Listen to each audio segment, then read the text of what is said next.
Tech Sounds presenta Con su permiso.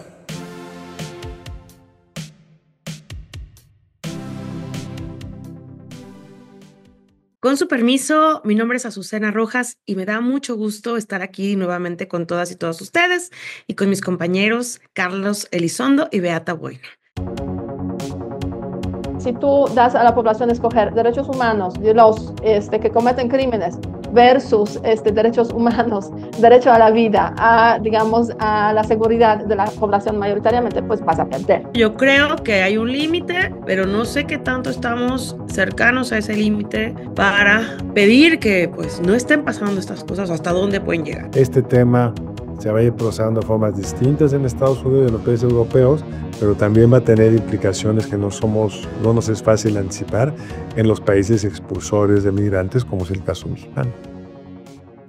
El tema de hoy va a tratar, pues hemos estado viendo el tema de las deportaciones de Donald Trump desde inicios de su mandato a principios de este año, pero creo que en la semana pasada pues hubo un acontecimiento que saltó bastante, que fue esa deportación de 290 personas a El Salvador, a una cárcel del presidente Bukele. Entonces, a mí me gustaría que analizáramos el efecto de este evento, qué es lo que explica que está detrás y qué más podemos esperar, ¿no? Entonces, Beata, me gustaría iniciar contigo porque estamos hablando de temas que son como muy importantes para ti en tu agenda. Entonces, ¿qué piensas de lo que pasó y qué nos habla de las acciones de Donald Trump? Muchas gracias.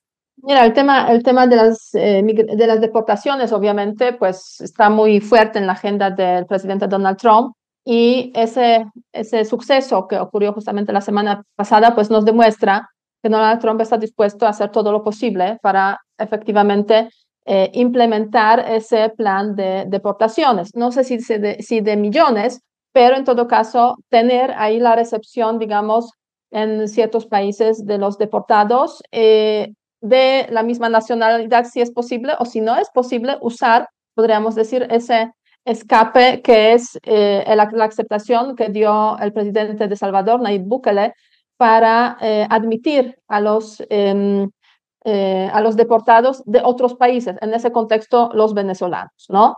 Y hay un acuerdo. Yo creo, Beata, que convendría explicar bien qué es lo significativo de esto, porque deportaciones siempre ha habido. Sí. Ni siquiera han aumentado mucho, todavía creo que estamos por debajo de lo que deportó en su momento Obama. Totalmente. Es increíble acá y por eso generó tanto ruido están deportando venezolanos, saltándose una serie de procedimientos jurídicos a un país tercero que les renta sus cárceles, ¿no? Eso es lo que me parece significativo. Entonces, Por 6 millones de dólares durante un año.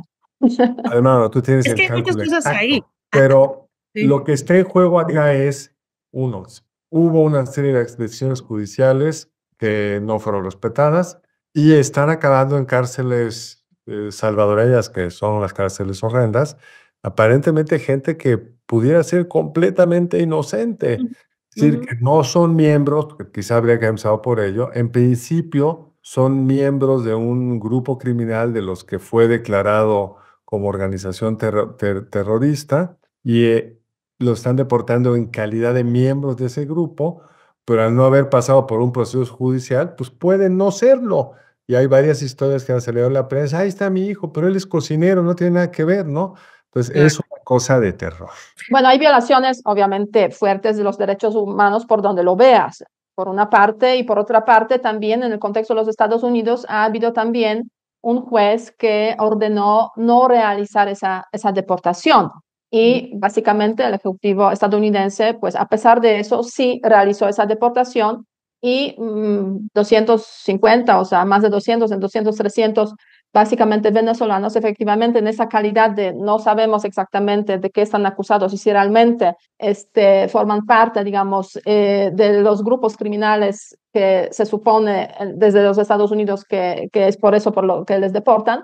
Pues la verdad es que sí, hay una violación muy clara de los derechos humanos. Yo creo que nadie tiene duda respecto a eso, se han hecho muchas denuncias sobre este tema. Ahora bien, si lo vemos desde el punto de vista de la operatividad, digamos, de cómo se lleva a cabo el proceso de la deportación desde Estados Unidos, pues es muy interesante observar que inmediatamente después de eso ha habido respuesta de Venezuela que frenó, digamos, la recepción de los deportados unas semanas antes y inmediatamente después de que ocurrió este suceso de deportación de Estados Unidos a Salvador, decidió otra vez abrirse a los venezolanos que deportan desde los Estados Unidos.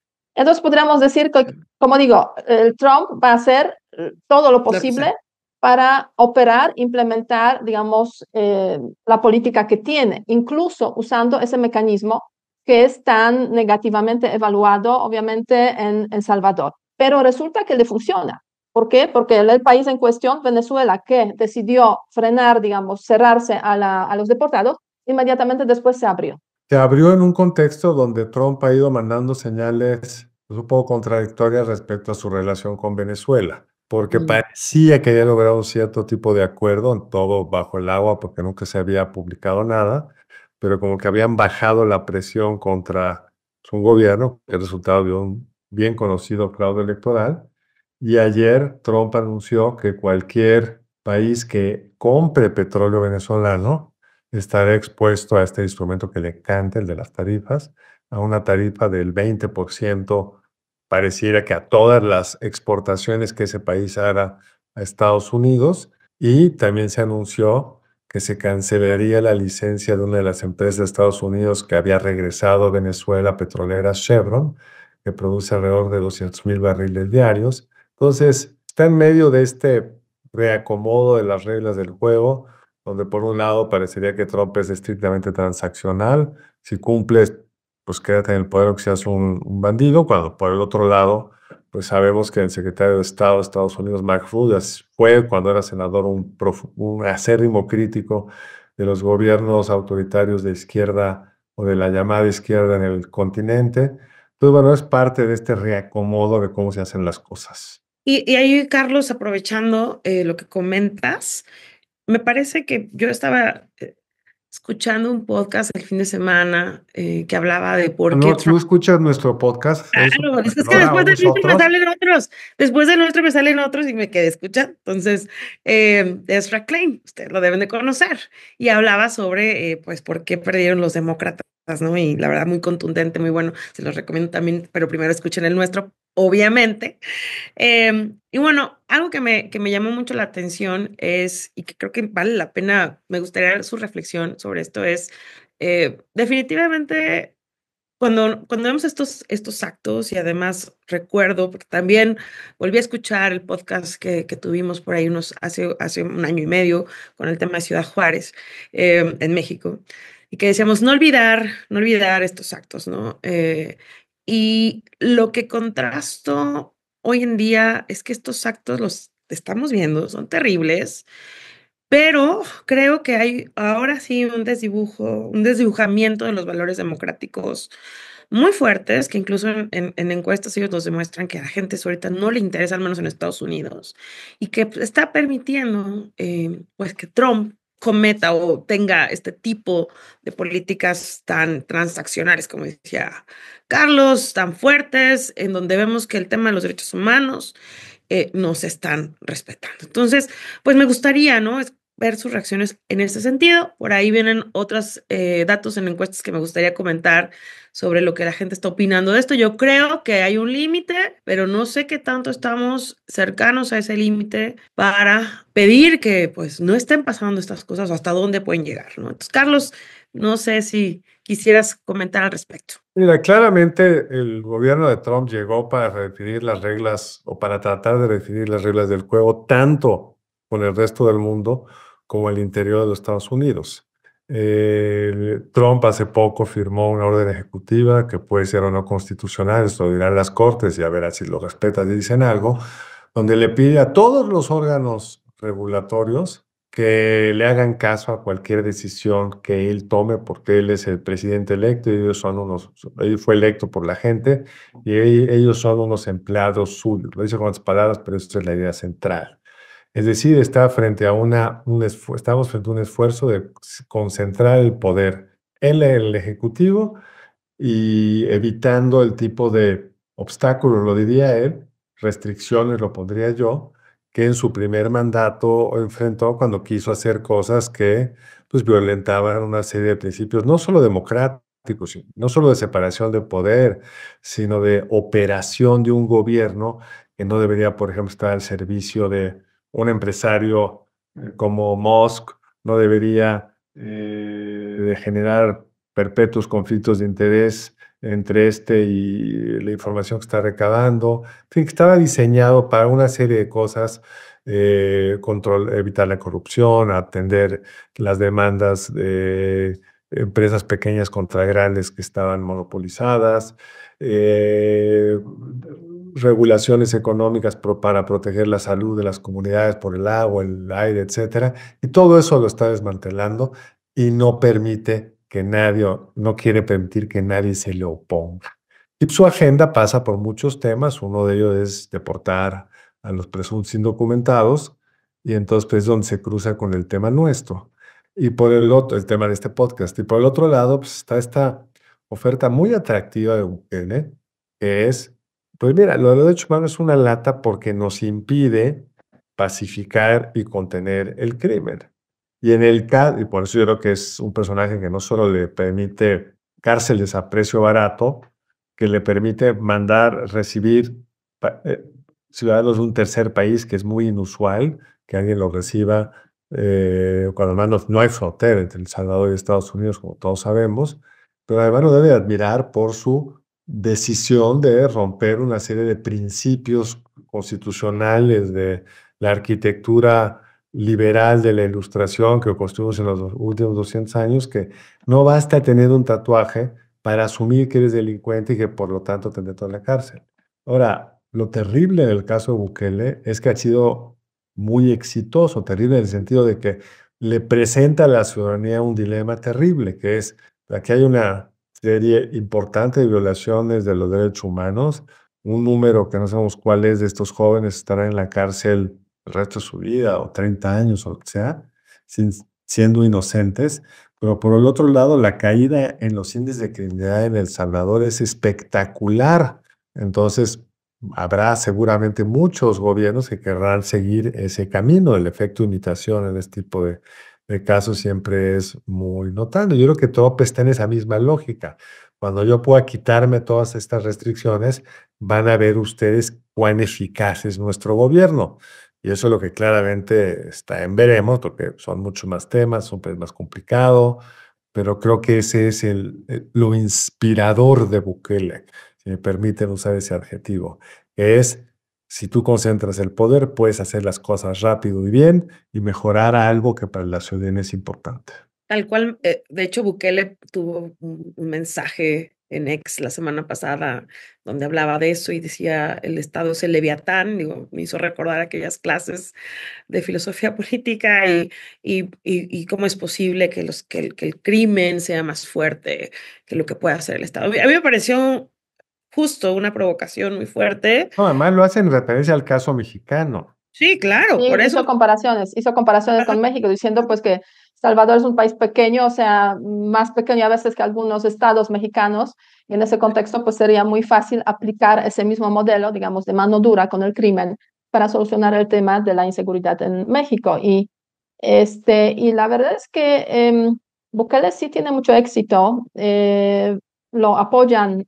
Si vemos las encuestas de opinión pública, pues resulta que 80-90% de la población está a favor de su política, ¿no? Y yo diría, si se entiende, yo estuve en Salvador en varias ocasiones, cuando tuve ocasión de ser embajadora en México, pero también en Centroamérica.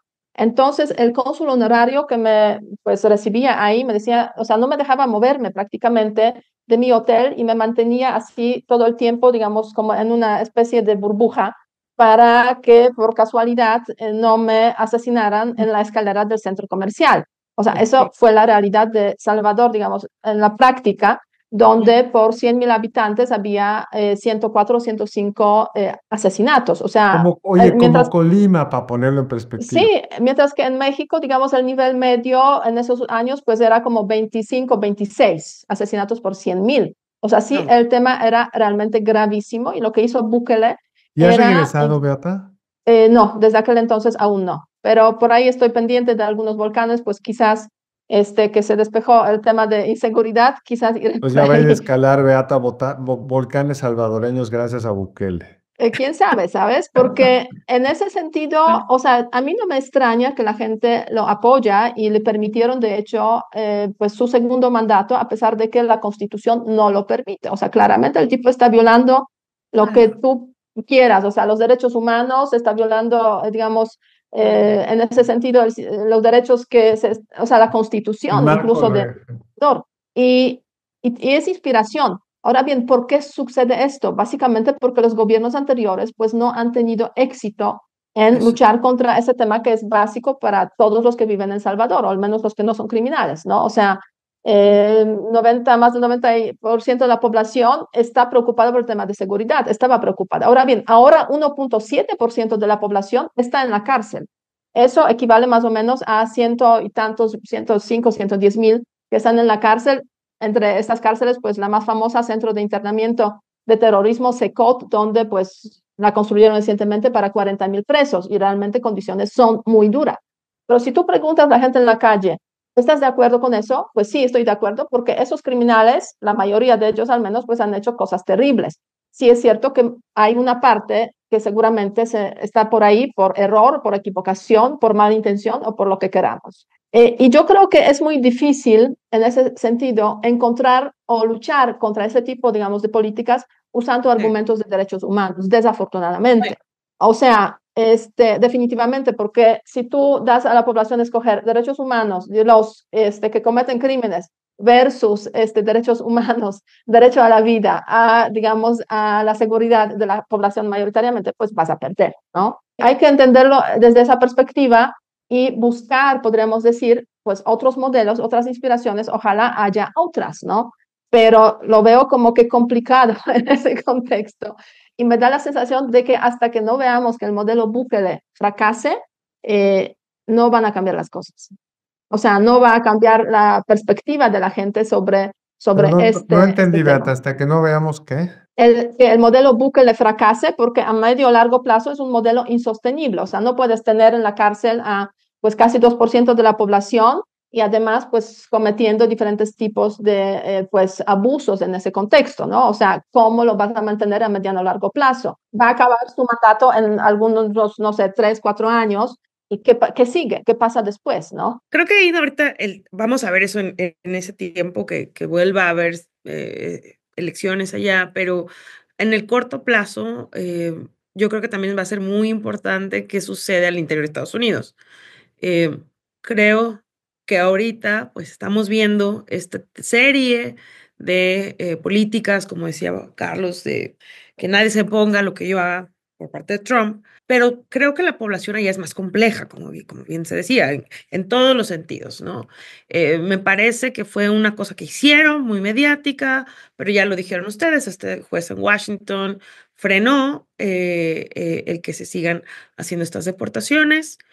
Por otro lado, en las encuestas que estaban yo viendo del Pew Research Center, es un hecho que los republicanos están a favor de que se sigan haciendo estas políticas de deportación y que se vean así masivas, pero también existe una parte de la población de Estados Unidos en que dice que puede ya ser demasiado o que tampoco están tan de acuerdo en que se sigan cometiendo este tipo de cuestiones. Y ahí mi pregunta sería, ¿creemos que la población, o sea, que el equilibrio que se ha visto, ¿no?, en Estados Unidos durante los últimos años pueda compensar un poquito que estas políticas no se lleven? O lo que les mencionaba al inicio, estamos en una situación en la que esto va a ser duradero, en lo que esto va a seguir incrementándose. Para aportar yo un poquito y donde yo veo la mayor preocupación de esto es que en las encuestas de este podcast que les mencionaba, hablaban de la población joven y creo que eso es algo importante también hablar porque pues nosotros, mucho de nuestro público son estudiantes. Mencionaba que hoy en día la forma de comunicarse, de enterarse de los jóvenes es mucho a través de las redes sociales. Muchas de las conocemos, TikTok, Face. Bueno, yo creo que hoy casi es todo TikTok y tal vez X. Y crean estas cámaras de eco en donde con algoritmos la gente empieza a recibir información que casi quiere, no refleja la realidad completa, sino lo que ellos quieren estar viendo. Y algo que se vio muy fuerte en la elección pasada fue una total desagregación entre lo que veían, por ejemplo, jóvenes hombres versus jóvenes mujeres. Y entonces cuando hablábamos antes de que los temas de derechos reproductivos eran como importantes para todos, pues ahora se veía que había totalmente desconexión entre un grupo y otro. Y creo que eso puede ser un tema de por qué hoy en día estamos viendo tantos hechos tan graves que no terminan de verse reflejados en movimientos sociales o en protestas o en decir hasta aquí. Ante ello, creo que de lo único que podríamos tal vez agarrarnos hoy en día es de las instituciones del Poder Judicial en Estados Unidos, pero también sabemos que son endebles, aunque no creo que tanto como en México, en Estados Unidos. Pero, ¿qué piensan de esto que les comento? ¿Les hace algún sentido?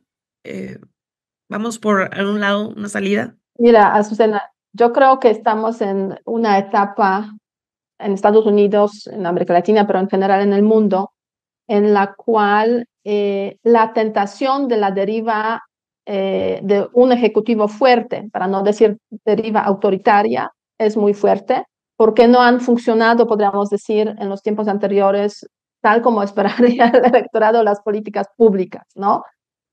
Por una parte, y por otra parte, obviamente, el tema de las redes sociales, como que, o sea, es como un cambio muy fuerte, que lo estamos como procesando y aún no sabemos muy bien hacia dónde nos va a llevar. Lo cierto es que a través de, podemos ver como que cuáles son, digamos, las diferencias cada vez más grandes, a veces entre ciertos grupos sociales, etcétera.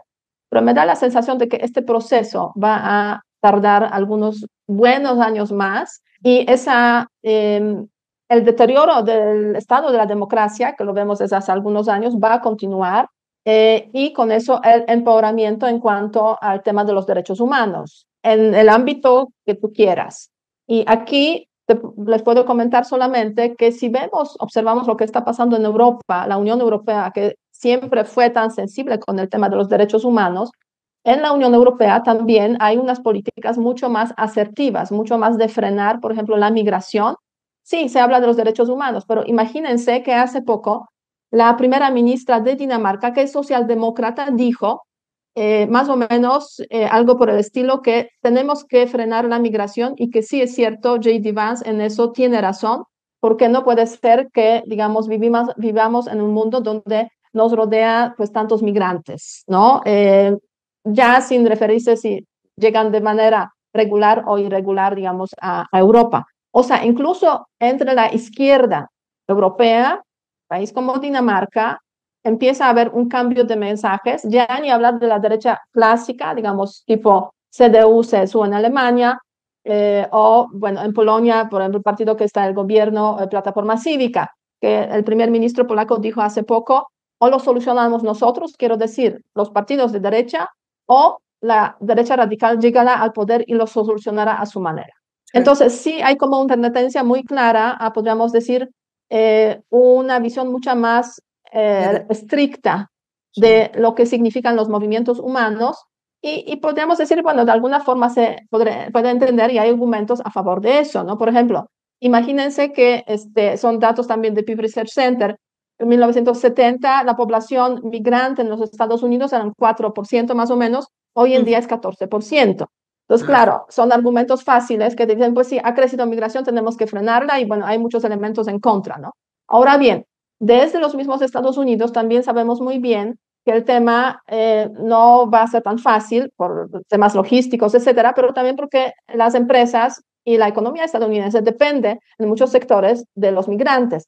Entonces, desde ahí puede ir también, podríamos decir, como cierto freno para equilibrar pues esas tendencias muy radicales de expulsemos a 6 millones que están de manera irregular en los Estados Unidos. Carlos. Mira, en efecto, digamos, desde México es bien difícil entender lo que eso significa, porque en México los nacidos en el extranjero son menos del 1%. Cuando tú le preguntas a la gente, te dicen números rarísimos, 20%, 25%. Es decir, los extranjeros siempre son, a los ojos de los nacionales, muy visibles, muy preocupantes. Y en un país donde en promedio, como bien dijiste, son 14% en promedio, pero en algunos estados es el 40, es el 50. Y si ves las escuelas, por la mayor tasa de migración, de natalidad de los migrantes, pues pueden ser proporciones aún más altas. Entonces, sí creo que ese es un hecho político que está obligando a reacciones políticas inéditas. Sí creo que el triunfo de Trump es en buena medida resultado de esto. Uno lo puede ver bien claro en el tipo de votante que atrajo, porque hay esta sensación, pues, ¿cómo van a votar los latinos documentados, ciudadanos, contra la llegada de nuevos latinos indocumentados? Pues por lo mismo, porque se sienten también amenazados. Entonces, un fenómeno muy complicado, pero creo que para tratar de regresarlo en el tema con el que arrancamos, que nos queda muy poco tiempo, que para México pues, va a ser muy importante cómo lo manejamos, porque es el puerto de entrada, el paso de entrada de muchos de estos migrantes.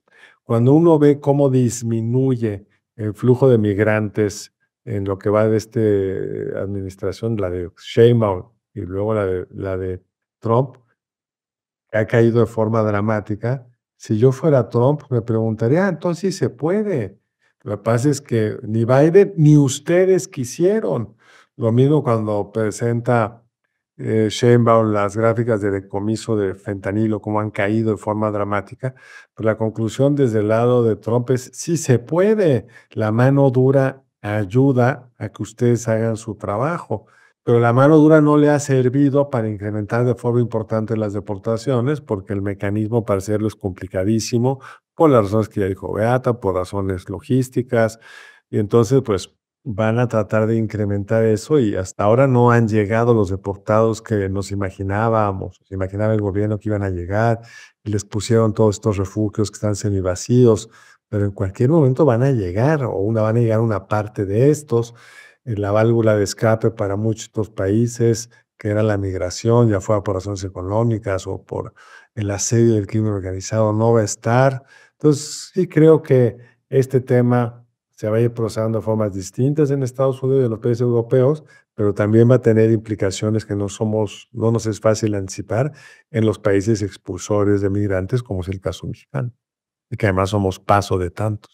Pues muchas gracias a ambos por estas reflexiones. Yo creo que efectivamente están cambiando mucho las cosas. Tendremos que ver para dónde se van moviendo las políticas, las reacciones. Creo que por ahorita esto va a continuar hasta que se vea ese efecto esperado en los electores de Trump. Y por supuesto tendremos que no olvidar lo que se hace en México, ¿no? Pues muchas gracias a ambos. No sé si gustan tener algún comentario final. Y de lo contrario, pues nos vemos aquí la próxima semana. Gracias a todos y a todas nuestras escuchas. Y no olviden de seguirnos en @Ciencias Sociales Tech. Muchas gracias. Hola. Somos Eduardo Aguiñaga, Eva Guerra y Alicia Galindo. Y te invitamos a escuchar Territorio Negocios, un podcast que analiza las tendencias y transformaciones empresariales en México y América Latina. Territorio Negocios es parte de Tech Sounds Podcast, la barra oficial del Tecnológico de Monterrey. Muchas gracias al equipo del Tecnológico de Monterrey. Denle seguir a este podcast, compártenlo y activen la campana de notificaciones para no perderse ningún episodio. Recuerden que siempre los leemos en los comentarios de Spotify y en las redes sociales de la Escuela de Ciencias Sociales y Gobierno. Productora ejecutiva Lisbeth Siller. Productora de Con su permiso Artemisa Padilla y Nadia Rodríguez. Diseño Lisette Rodarte. Analíticos y alianzas Lilia Martínez. Postproducción Max Pérez y Marcelo Segura.